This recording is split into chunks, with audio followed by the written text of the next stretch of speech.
हरियाणा के एक छोटे से गांव आसंद के पास खेतों और पुराने बावड़ी के बीच एक पुराना हवेली थी। गांव वाले उसे काली हवेली कहते थे। 70 साल से कोई वहां नहीं रहता था। कहते थे कि रात को वहां रोशनी जलती है, औरतों के रोने की आवाज आती है और कोई छाया खिड़कियों से झांकती है। राहुल, दिल्ली का एक सॉफ्टवेयर इंजीनियर, अपनी दादी की मृत्यु के बाद गांव आया था। हवेली उसके नानी नाना की थी। वकील ने कहा था कि अगर 7 दिन तक वहां रहा तो ही प्रॉपर्टी उसके नाम हो पाएगी। राहुल ने हंसकर कहा, मैं तो रात को भी लैपटॉप पर काम करता हूं, भूत क्या करेंगे। पहली रात सब सामान्य रहा। दूसरी रात को ठीक 1:15 बजे उसे लगा कि कोई उसके बिस्तर के पास खड़ा है। उसने आंख खोली, कोई नहीं, लेकिन कमरे में हल्की चंदन की खुशबू आ रही थी। वह उठा और पुरानी अलमारी खोली। अंदर एक लाल रंग की साड़ी, चूड़ियां और एक पुरानी डायरी थी। डायरी के पहले पन्ने पर लिखा था, मेरा नाम कमला है, 1954। तीसरी रात को बिजली चली गई।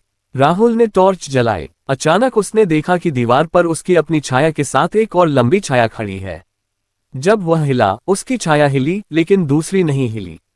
छाया ने धीरे से हाथ बढ़ाया और दीवार पर लिखा, मुझे छोड़ दो। राहुल डर गया। अगले दिन उसने गांव के बुजुर्ग पंडित जी से पूछा। पंडित जी ने बताया, कमला इस हवेली की सबसे छोटी बहू थी। 1954 में उसकी शादी हुई थी। उसके पति विदेश गए थे। कमला गर्भवती थी। एक रात उसके देवर ने उसे जबरदस्ती करने की कोशिश की। कमला ने विरोध किया तो देवर ने उसे बावड़ी में धकेल दिया। कमला और उसका बच्चा दोनों मर गए। तब से कमला की आत्मा हवेली में भटकती है। जो भी यहाँ रुकता है वो उसे सपनों में दिखती है। राहुल ने फैसला किया कि वह 7 दिन पूरे करेगा। चौथी रात को सपना आया। कमला रो रही थी। उसने कहा, मेरा बच्चा, उसका नाम मैंने रखा था हनुमान, मुझे उसकी आत्मा को शांति चाहिए। 5वीं रात को राहुल ने हवेली के पीछे बावड़ी साफ करवाई। वहां से एक पुराना लॉकेट निकला जिसमें एक छोटी सी हनुमान जी की मूर्ति थी। लॉकेट के पीछे लिखा था, मेरा हनुमान। 6ठी रात को राहुल ने हनुमान चालीसा पढ़ी और लॉकेट को बावड़ी के पास रख दिया। अचानक पूरे हवेली में हवा चलने लगी। खिड़कियां खुद ब खुद बंद होने लगी। कमरे के बीचों बीच कमला खड़ी थी, सफेद साड़ी में, आंसू बहाते हुए। उसने कहा, तुमने मेरे बच्चे को नाम दिया, अब मैं जा सकती हूँ।